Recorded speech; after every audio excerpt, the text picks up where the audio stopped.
It's been a milestone year for us. Smallco Investment Fund achieved its 10th year anniversary.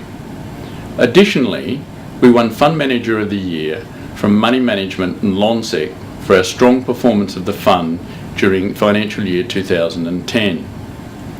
Turning to the markets, after a strong year in 2009, in the 6 months to June 2010, the Australian equity market fell quite sharply. Since then, the market has performed quite strongly after a solid reporting season in which relatively little outlook guidance was given.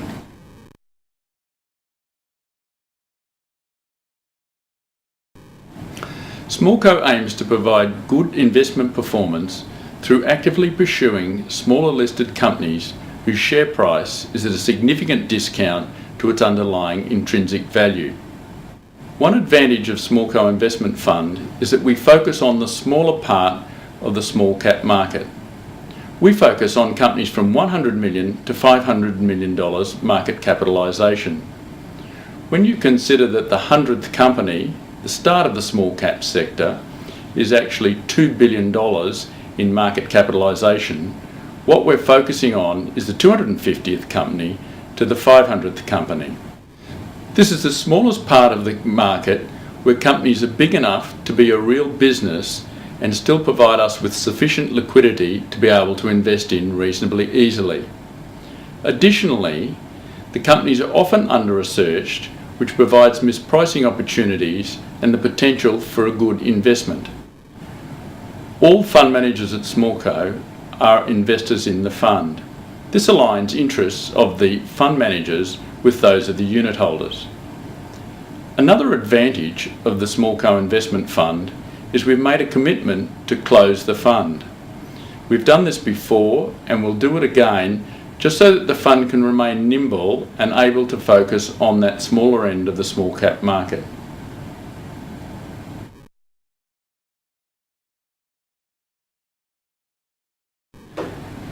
We spend most of our time doing fundamental analysis, that is, researching companies, looking at their financial statements, researching their industries, talking to their competitors and the companies themselves, and doing our own earnings forecasts out into the future for the companies. Doing our own research gives us confidence to invest in companies which are under-researched by the market. A recent shining example of this is Macquarie Atlas Roads. Macquarie Atlas was formed when Macquarie Infrastructure Group was split into the relatively lowly geared Intol, called GoodMig, and the relatively highly geared Macquarie Atlas Roads, called BadMig. BadMig was basically ignored by the market because it was perceived to have too much debt. After spending time with management and doing our own fundamental analysis, we took a position in the company. We valued the company by valuing its two major assets and ignoring the other four, which may be worth nothing. Because the debt in each asset is recourse only to that asset, it's possible to ignore those assets which subsequently may default on their debt and become worthless. This has allowed MQA to unlock significant tax losses, reduce tax going forwards, and means that the 2013 refinancing will almost certainly be able to be done without requiring any more equity put into the vehicle.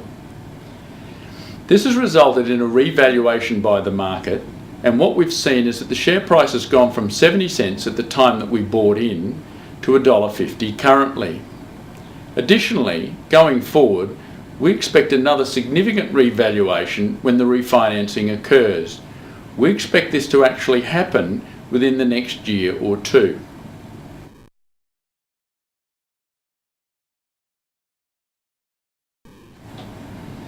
It's impossible to give you a specific formula, but some of the things that we like when we're looking for our good quality company include high return on funds employed.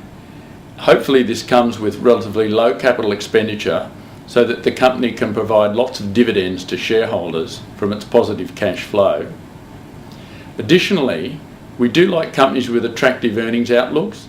On occasions, we will accept profits going backwards in this period, But going forwards, we need to see a strong increasing earnings flow out into the future. A number of the companies that we invest in are either monopolies or duopolies in their target markets. This is good because it gives them a lot of pricing power, enables them to increase profits year in, year out. It's almost axiomatic that if you get all the other things right, then you have a good management team running the company and they're backed up by a strong board. In terms of our valuation process, we tend to like price-earnings ratios, price to cash flow and dividend yield. In terms of our forecasting, we focus on the next 3 years, which is about the limit of what we think our forecasting horizon is. Because we like high return on funds employed, this tends to push us towards sectors that have relatively low tangible assets. So in particular, we do like the internet sector, companies such as carsales.com.au and also Seek, and we like the IT services sector, and one of the companies we have an investment in there is Iris Market Technologies.